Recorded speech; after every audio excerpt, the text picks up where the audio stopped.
పబ్లిక్లోకి వచ్చేసింది. నేను ఆ రోజు చెప్పినాను, ఇలాంటి ఈమె ఫేక్ మనిషి అనేసి సుఖం రాదు, ఏమి రాదు, ఈమెకు సిగాలు వస్తాయట. అంటే ఈ సిగాలు కూడా వాస్తవాలు కావు. ఇది పార్ట్ 2 వీడియో. ఆల్రెడీ ఆమెను లైవ్లో కూర్చున్నబెట్టి కూడా చెప్పిర్రు ఇది. ఆ తర్వాత ఆమెను మాట్లాడితే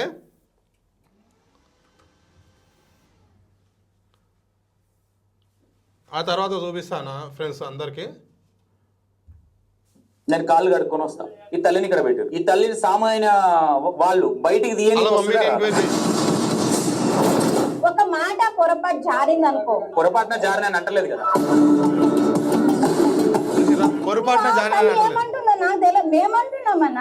మొత్తం వీడియో చూపించదు కాబట్టి మీకు మొత్తం చూపిస్తలేను. కావాలంటే V96 లో పోయి చూడండి, మీకు చిన్న చిన్న నేను చూపిస్తున్నాను. ఇగో